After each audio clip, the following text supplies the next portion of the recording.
자, 이번 시간에는 60페이지 회계 오류부터 설명을 드리고요. 이제 회계 오류하고 내부 통제 제도, 또 내부 회계 관리 제도까지 하면은 재무회계 이론이 끝납니다. 그래서 이제 재무회계 이론 끝나면은 저 뒤에 있는 그 재무회계 이론 부분에 대한 유형별 연습 문제를 좀 풀어보고 부가가치세 이론, 그 다음에 소득세 이론 이렇게 진행을 할 생각이에요. 자, 우리가 앞 시간에서 회계의 변경에 대한 공부를 했고요. 이번에는 오류를 한번 알아보겠습니다. 오류라는 것은 어떤 것을 회계 오류라고 하고 있느냐 하면은요, 오늘 입력한 전표를 잘못 입력했다. 이거는 오류라고 하지는 않습니다. 이건 고치면 되는 거니까. 아직 결산 전이잖아요. 그러니까 고치면 돼요. 여기서 말하는 오류라는 것은 전기에 오류가 난 것을 모르고 결산이 끝나버린 거. 그걸 말하는 겁니다. 자, 오류의 의의를 보면은 전기 또는 그 이전 기간에 재무제표를 작성할 때 발생했던 오류가 단기에 발견되는 경우가 있다. 회계 오류는 계산상의 실수나 회계 기준의 잘못된 적용, 사실 판단의 잘못, 부정, 과실 또는 사실의 누락 등에 의해서 이런 일이 발생을 합니다. 그러니까 여기서 말하는 오류, 우리 이 교재에서 다루는 지금 회계의 오류는 이전 기간에 발생한 오류를 말하는 거예요. 자, 이전 기간에는 그걸 몰랐어요. 몰랐는데 그것이 단기에 발견이 됐다, 이런 얘기입니다. 그러면 그걸 어떻게 해야 되느냐? 그러면 수정을 해야 되겠죠. 그래서 오류의 수정은 전기 또는 그 이전의 재무제표에 포함된 회계적 오류를 단기에 발견하여 이를 수정하는 것입니다. 중대한 오류는 재무제표의 신뢰성을 심각하게 손상할 수 있는 매우 중요한 오류를 말하는 거고요. 오류의 수정은 회계 추정의 변경과는 구별이 됩니다. 그러니까 추정의 변경 이런 것은 오류하고는 다른 얘기예요. 그래서 오류의 유형을 한번 보겠습니다. 자, 오류의 유형을 1번, 2번 이게 두 개로 나눴는데, 첫째는 단기 순이익에 영향을 미치지 않는 오류. 자, 오류가 있긴 있었는데 단기 순이익에는 영향이 없어요.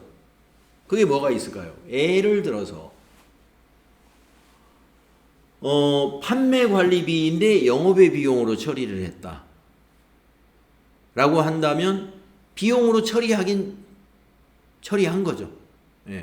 판매관리비로 처리했으면 영업이익부터 달라져야 되는데 판매관리비로 들어가지 않았으면 영업이익이 높게 나왔겠죠. 그 대신 어디서 들어갔어요? 영업의 비용에 넣었어요.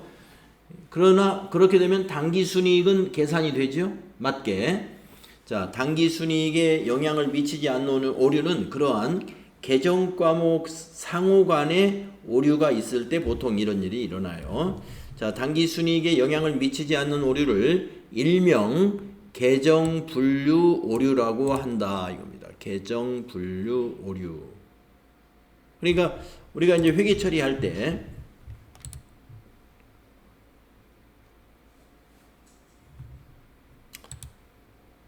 예를 들어보면 이제 이런 오류들이 있을 수 있다는 얘기인데, 전표를 일반 전표에 입력해서 이런 거 말입니다. 만약에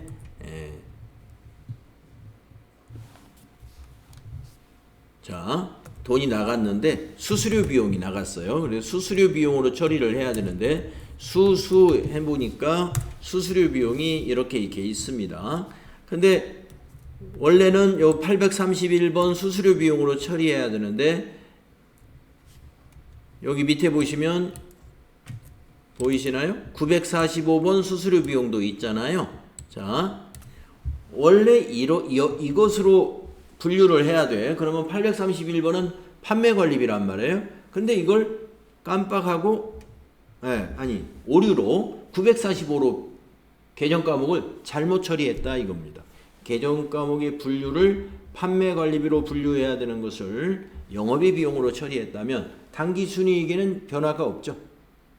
예, 당기순이익에는 변화는 없습니다. 그럼 뭐가 달라졌어요? 영업이익은 달라졌습니다. 영업이익이 그 비용만큼 더 크게 나타나고 당기순이익에 가서는 같아져요. 이런 정도의 오류를 말하는 것이다. 손익 개정 과목 상호 간의 오류가 있을 때 이것은 당기순이익에 영향을 미치지 않는 오류에 해당이 된다. 두 번째, 당기순이익에 영향을 미치는 오류.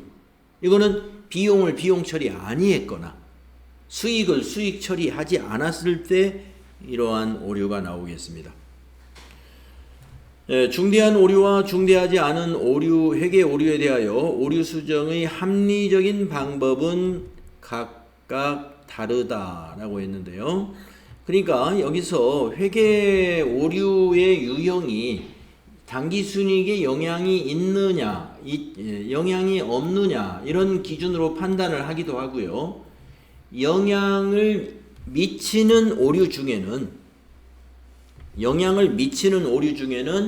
중대하지 않은 오류와 중대한 오류로 또 구분을 합니다.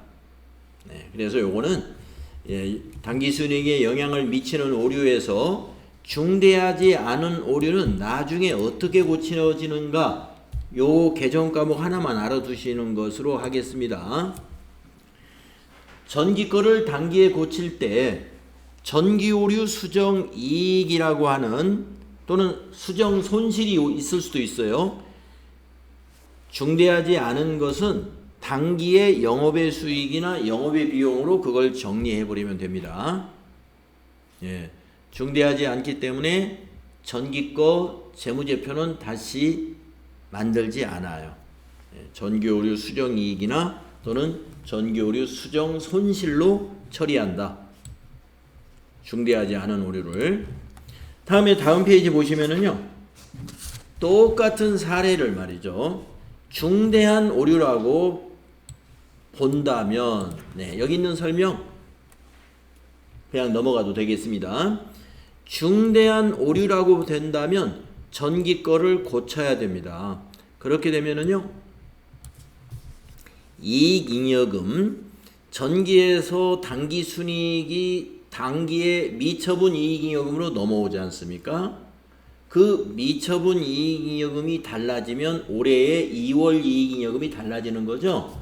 그래서 전기 오류 수정 이익이 만약에 600원의 차이가 있었다면은 단기에 이익잉여금이 달라지는 거예요. 그래서 이익잉여금으로 수정한다라고 그 차이점 알고 계시면 되겠습니다.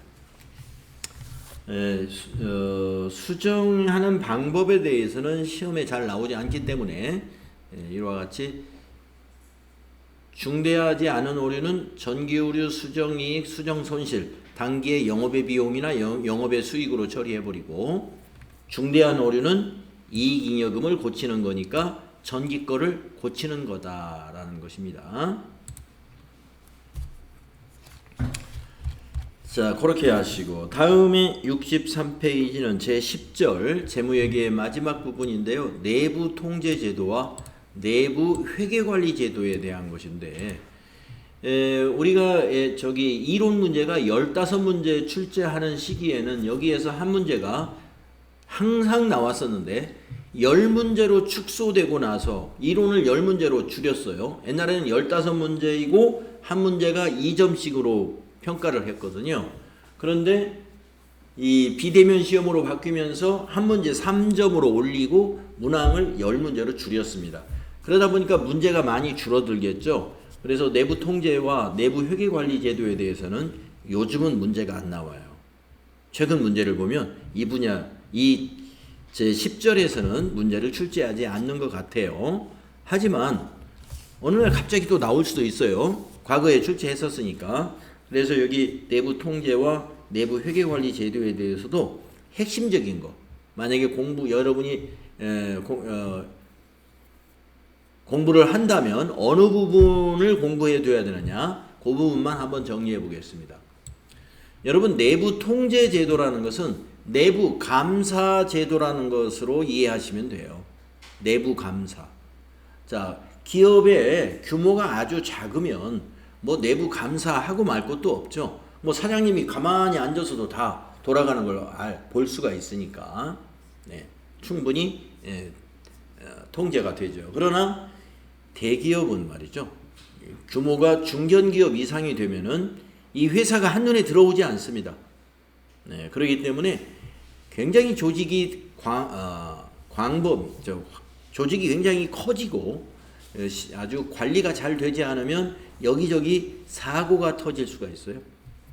바로 그런 것을 예방하는 것이 내부 감사 또는 여기서 말하는 내부 통제라고 하는 것입니다.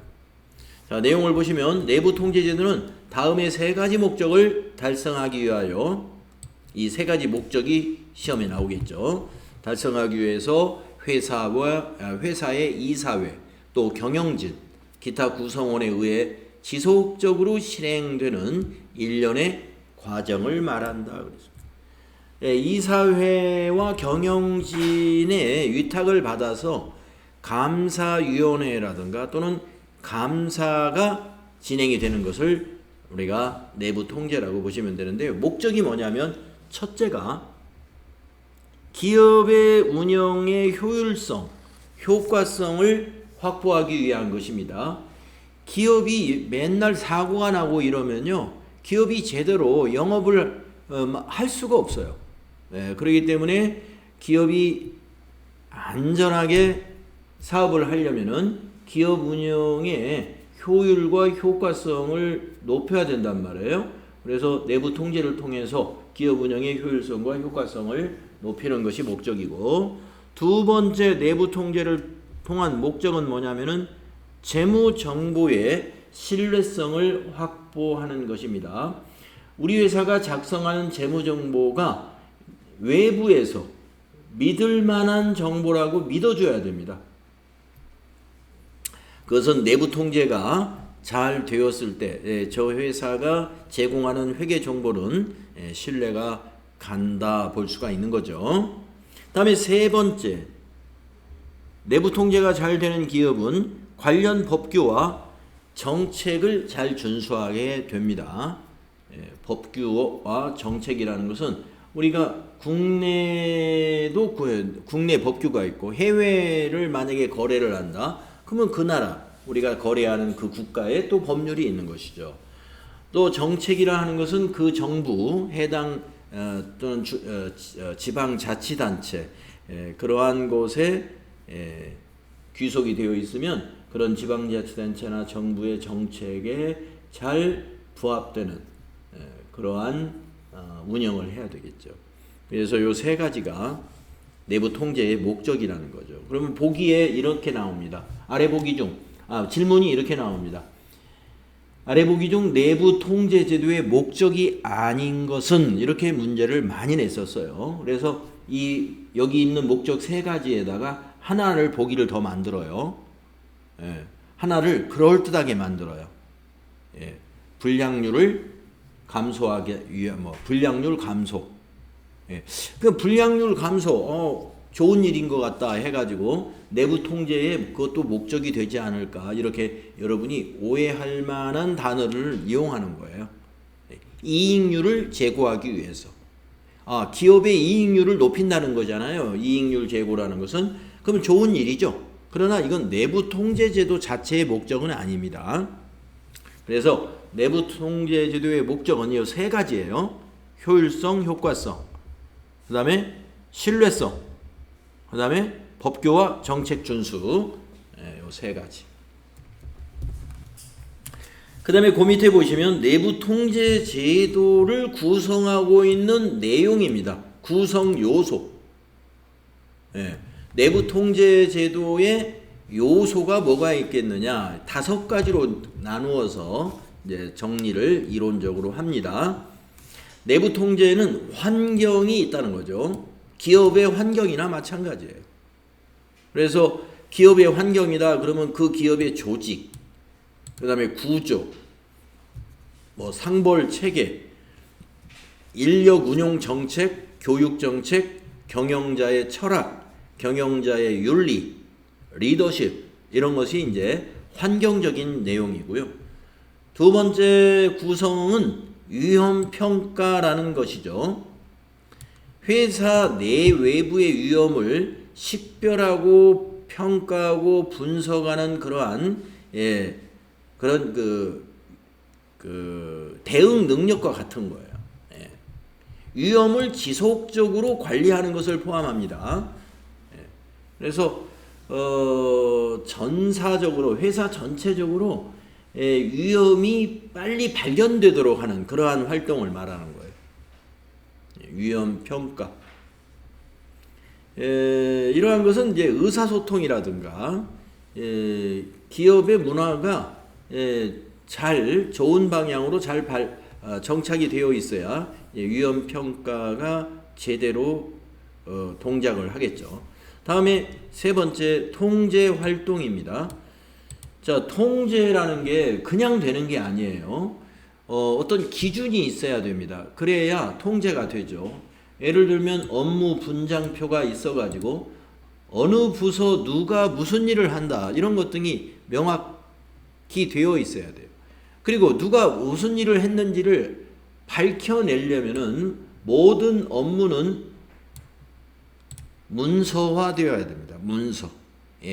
말로 뭐 이렇게 누가 누구에게 지시하고 누가 누구에게 주문을 하고 이런 게 아니라 서류에 의해서 지시면 지시문이 있어야 되고 주문이면 주문서가 있어야 되고 출고를 해줬으면 출고증을 발행해야 되고 이렇게 기업 내부에서도 모든 업무가 문서로 일어나야 돼요.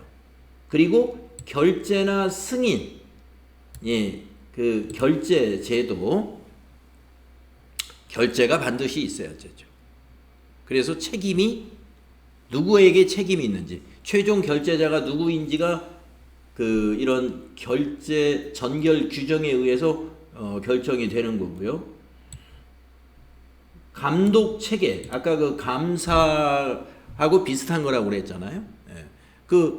감사위원회가 어떠한 체계로 감사 활동을 하는지 그러한 기준, 자산보호 체계, 이런 체계가 있어야 된다. 이게 통제 활동입니다. 그래서 업무 매뉴얼이 없고 업무 규정이 없으면 우리 통제할 수가 없는 거죠. 그 다음에 내부 통제의 요소는 정보나 의사소통이 잘 집계가 되어야 돼요. 그래서 조직 구성원 간의 수평적 또는 수직적인 의사소통 체계가 잘 이루어져야 됩니다. 이것을 우리가 정보 및 의사소통이라고 하는 요소이고요. 마지막으로 위험 평가하고 비슷한데 모니터링이라는 요소가 있어야 되는데 상시적으로 이렇게 위험이 식별될 수 있도록 모니터링이 돼야 되는데요. 상시적인 모니터링이라는 게 뭐냐면 늘 이렇게 모니터링은 좀 나쁜 의도로 말하면 감시하는 거거든요. 감시. 지속적으로 평가가 일어나야 돼요. 지속적으로 평가가. 그래서 내부 통제 제도에 5가지 요소 하면은요. 요 5가지 요소가 이거예요. 이것을 잘 갖춰야 된다는 거죠. 그래서 제일 이제 경영층에서는 통제 환경을 잘 만들어야 되고, 그리고 그 활동적인 면에서는 업무 분장표라든가 문서 시스템 이런 것 등이 잘 돼 있어야 되고, 위험 평가 또 의사소통 모니터링 이러한 요소가 무엇인지를 여러분이 아시면 되겠습니다. 그 다음에 다음 페이지에 보면은 내부 통제 제도의 효과. 효과는 아까 목적을 달성하면 효과가 있는 건데요. 그 정도 아시면 되고, 한계. 한계점이 있다는 거죠. 여기서부터 한계를 설명하는 건데요. 내부 통제가 아까 목적이 무엇인지 알고 요소를 잘 갖춰 놨다고 하더라도, 그렇다 하더라도 한계가 있을 수밖에 없다는 겁니다. 그거는 우리가 결국에 이 내부 통제 제도가 잘 마련된 기업이라고 하더라도 기업은 사람이 운영하는 거잖아요. 사람. 신이 아니죠, 신.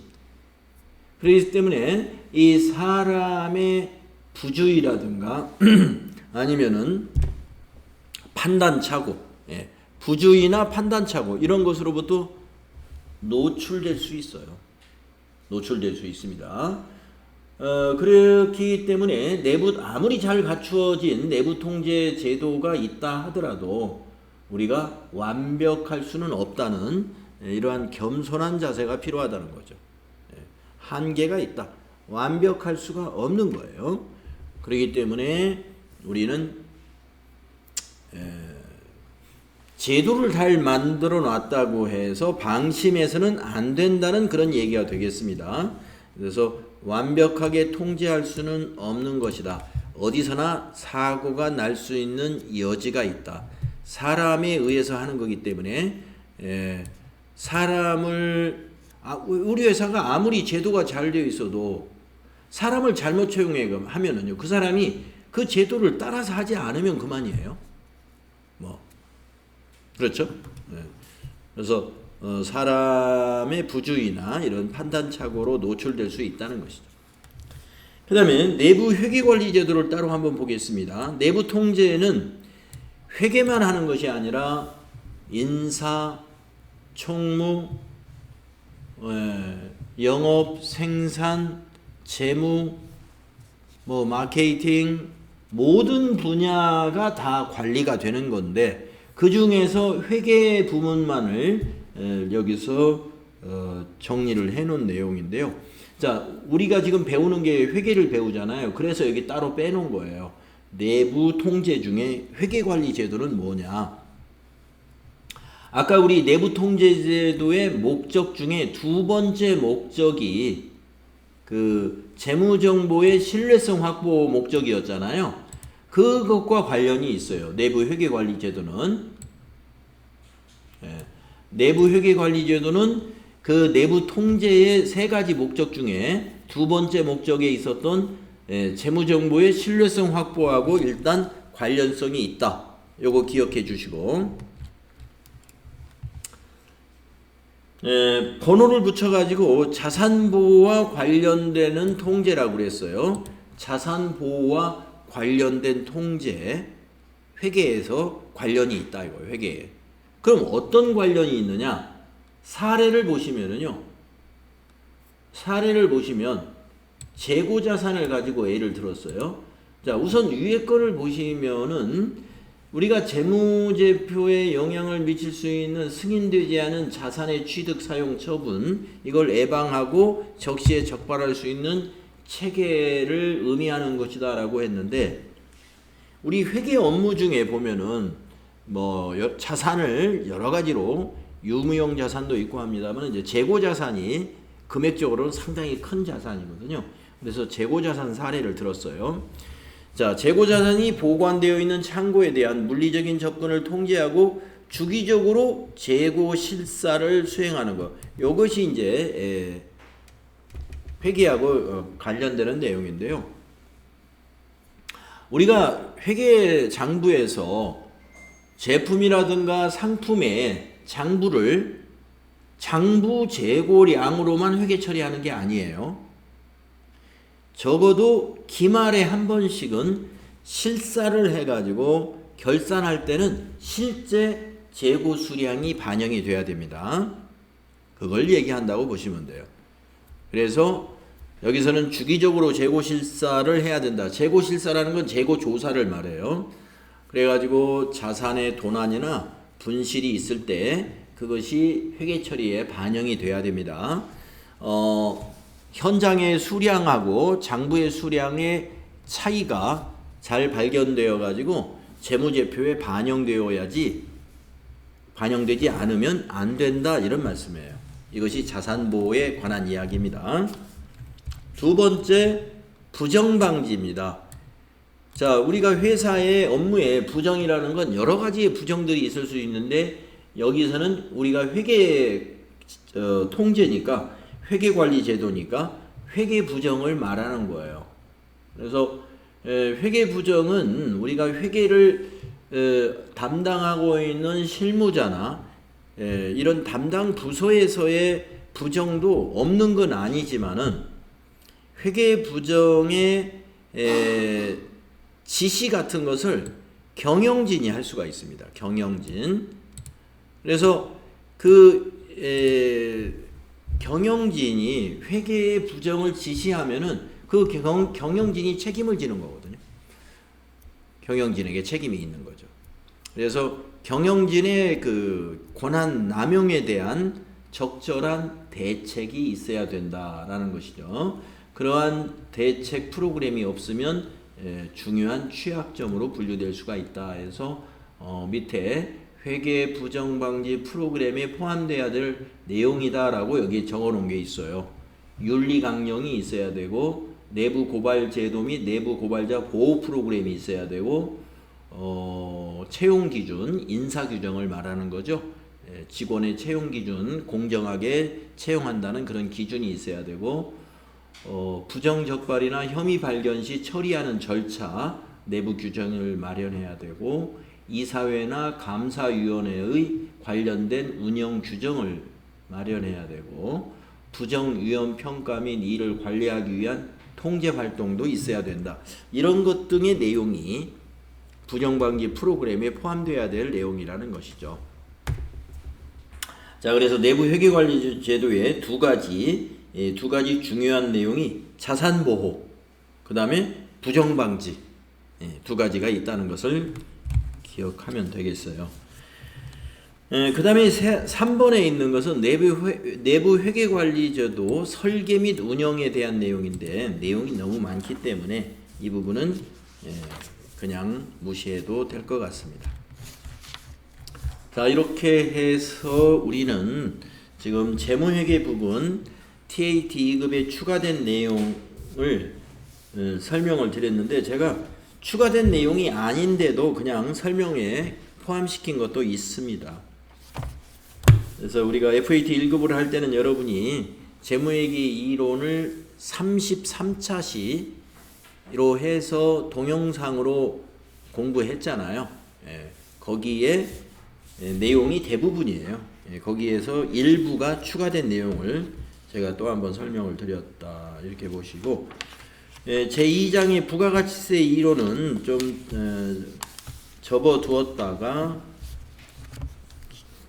접어두시고 저쪽 뒤에 몇 페이지로 가시냐면 341쪽으로 한번 가볼까요?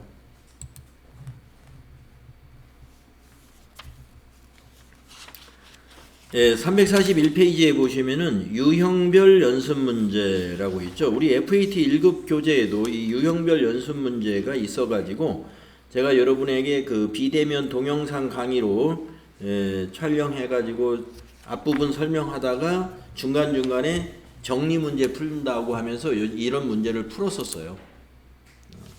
자, TAT 2급에서도 FAT 1급 수준의 문제하고 섞여 있습니다. 보면은 그래서 341페이지에서 375페이지까지 문제가 엄청 많거든요. 그래서 이건 다 풀 수는 없고 한 페이지에서 한 개씩만 풀어 보는 것으로 하죠. 그렇게 해도 되겠죠? 자, 그러면은 6번 문제 하나 풀어보겠습니다. 6번 문제는 회계정보의 질적 특성에 관한 문제인데요. 이 회계정보의 질적 특성에 관한 질문은 FAT 1급의 이론 문제만이 아니고 TAT 2급에서도 아주 자주 질문하는 문제니까 이 회계정보 질적 특성 문제는 아주 출제될 확률이 높다고 TAT 2급에서도 볼 수 있어요. 자, 회계정보 질적 특성에 대한 설명으로 옳지 않은 것은 이거 한번 풀어볼까요? 1번 회계정보가 신뢰성을 갖기 위해서는 경제적 거래나 사건을 충실하게 표현해야 한다라고 했는데 여러분이 이제 이런 문제를 만나게 되면은 질적 특성에 대한 질문 문제를 만나면은 무엇이 여러분에게 암기가 되어 있어야 되느냐면은 신뢰성의 하위 질적 특성이라고 하는 표, 검, 중 요 세 가지죠. 표 하면은 표현의 충실성이라는 것을 떠올려야 되고요. 검 하면은 검증성, 중 하면은 중립성을 떠올리시면 돼요. 그 다음에 중요 질적 특성이 목적 적합성이라는 게 있었잖아요. 이것도 세 가지 이니셜로 외우시는데 예, 피, 적이라고 외워주세요. 그래서 예 하면은 예측 가치, 피 하면은 피드백 가치라고 하고요. 적 하게 되면 적시성입니다. 적시성. 그러니까 지금 아까 우리가 읽었던 1번 보기에서는 신뢰성을 설명한 건데요. 회계정보가 신뢰성을 갖기 위해서는 경제적 거래 사건을 충실하게 표현해야 한다 그랬단 말이에요. 자, 신뢰성과 표현의 충실성, 서로 관계 있는 얘기죠. 1번은 맞는 겁니다. 다음 2번을 보시면은 기업의 거래나 사건의 경제적 실질은 법적 형식 또는 외관상의 형식과 항상 일치하지는 않는다. 지금 여기다가 정리해 놓은 거하고는 좀 관계없는 설명이긴 합니다만은 내용을 보면은 기업의 어떤 거래의 어떤 그 내용이 법적 형식이나 이런 거하고 항상 일치하지는 않는 것이다. 네. 하여튼 조금 막연하긴 합니다만은 일단 그건 보류.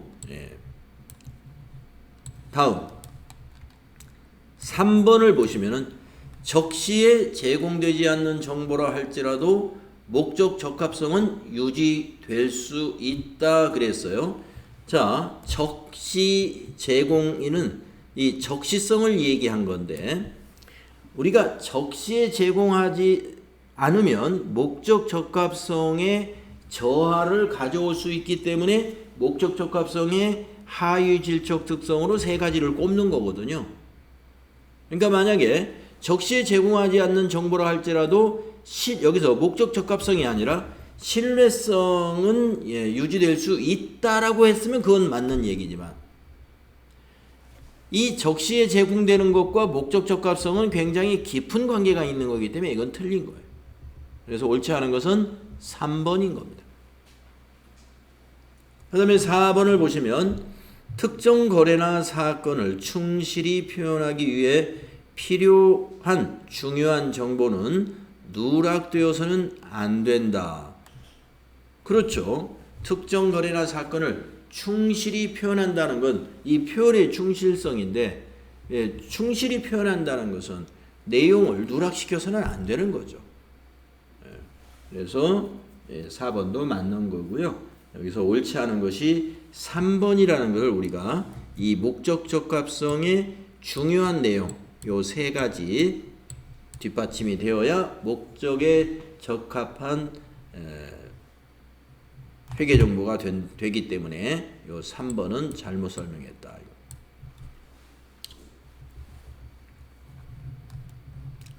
이렇게 문제를 푸시면 돼요.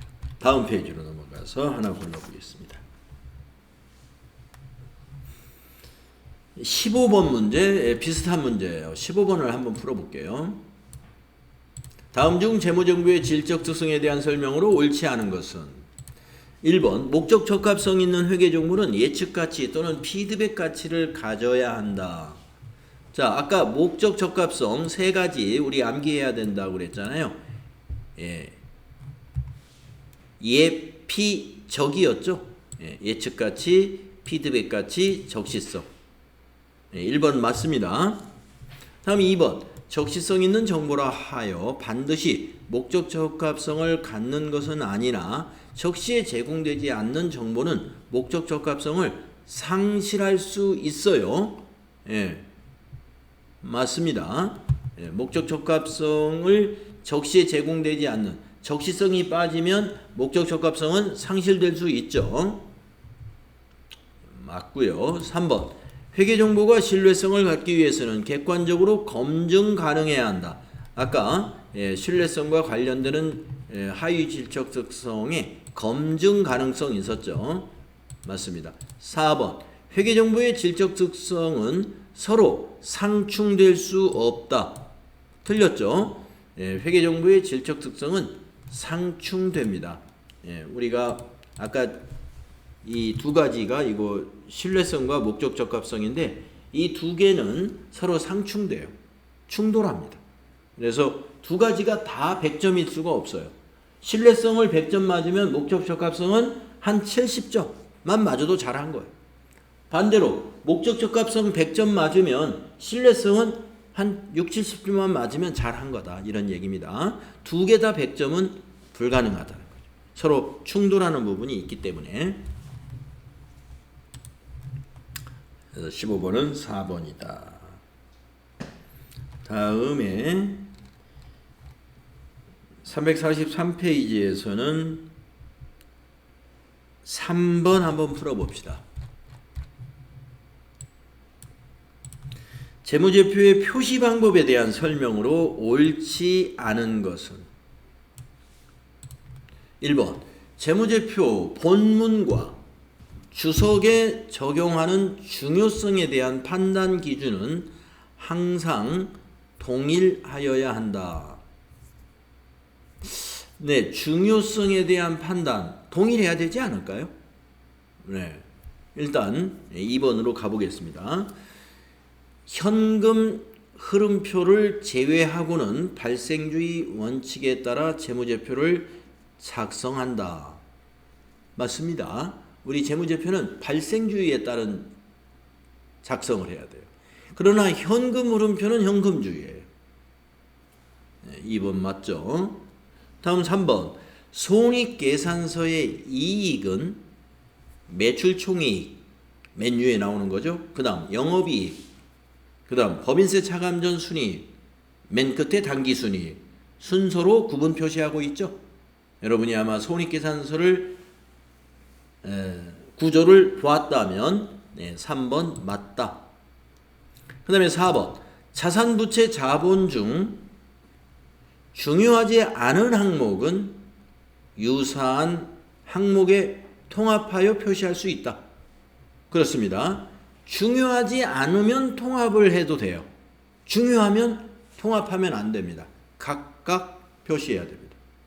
자, 그러면은 우리가 지금 내용을 읽어봤을 때 2, 3, 4, 2, 3, 4는 전혀 흠잡을 데가 없는 옳은 설명이에요. 그러면 1번이 틀렸다 하는 것을 우리가 알 수가 있겠네요.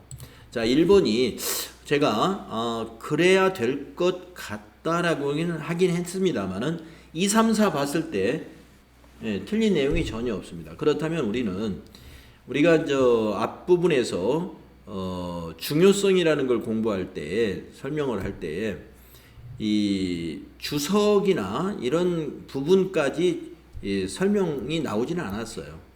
그러니까 주석이라는 것은 상세한 설명을 집어넣는 거거든요. 그래서 재무제표 본문에서는 통합을 하느냐 통합하지 않느냐 하는 그런 기준이 있겠지만은 주석은 세부 설명을 집어넣는 거기 때문에 중요성에 대한 그 판단이 재무제표 본문인 재무제표 본문이라는 것은 재무상태표 손익계산서를 말하는 거예요. 그것과는 다른 거죠. 그래서 동일하여야 한다 했지만 동일하지 않을 수 있겠네요. 2, 3, 4 읽어보니까 그럴 것 같다라고 우리가 예상할 수 있을 것 같아요. 그래서 1번 잘못됐다. 답을 찾으시면 돼요. 다음 페이지로 가서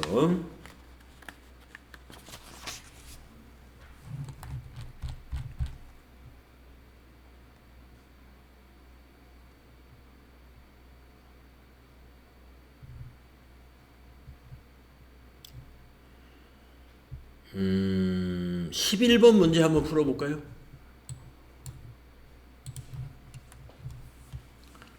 자, 다른 기업을 취득하기 위하여. 좀 표현이 좀 다른 표현으로 말하면 다른 기업을 인수하기 위하여 이렇게 한번 해볼게요. 뭐 취득기라는 건 뭘 사는 건데 기업을 취득한다, 산다 이런 거보다는 기업은 인수한다 그러죠. 우리 회사가 사는 것을 인수한다 그러죠. 자, 다른 기업을 인수하기 위하여 지급한 금액이 취득한 순자산의 공정가치를 초과하는 경우 그 초과액을 처리하는 개정 과목이 뭐였죠? 무형자산에서 배웠는데 합병할 때 기업을 산단 말이에요. 그러면 기업을 얼마에 살지를 어떻게 해요? 그 기업의 가치가 얼마인지를 조사해야 되죠. 그게 공정가치예요.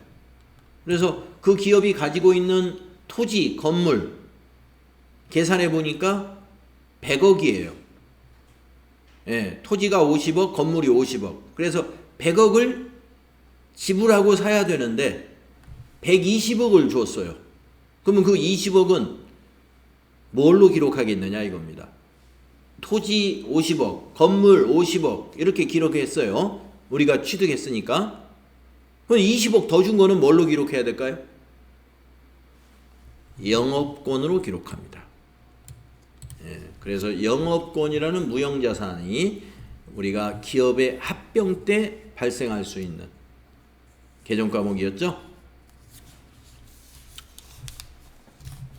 다음 페이지 가서 17번 문제 한번 풀어볼게요.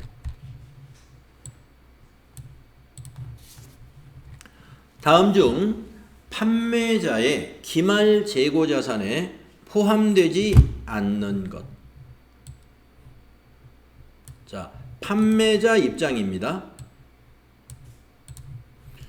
1번 선적지 인도 기준으로 판매 시 기말연재 선적이 완료되지 않은 재고. 선적이 완료되지 않았으면 판매자 거죠. 2번 기말 이전에 매입자의 매입 의사가 표시된 시송품. 매입 의사가 표시됐으면 이거는 판매로 처리해야 됩니다. 그러면 판매자의 재고가 아니죠. 답은 2번이 되겠네요. 3번 기말 현재 수탁자가 판매하지 못한 위탁상품. 수탁자가 판매하지 않은 위탁상품은 판매자의 재고가 돼야 돼요. 그렇죠. 위탁자의 재고니까 판매자의 재고. 그 다음에 4번 기말 현재 담보로 제공된 재고자산. 담보로 제공된 것은 판매된 것이 아니죠. 그래서 우리 회사의 재고자산이 되어야 됩니다. 그래서 판매자인 우리 회사의 재고가 아닌 것은 2번이 되겠죠. 어렵지 않겠어요. 자, 이렇게 여기까지 풀고요. 346페이지부터는 이제 다음 시간에 또 이어서 정리해 보도록 하겠습니다. 또 쉬었다 할게요.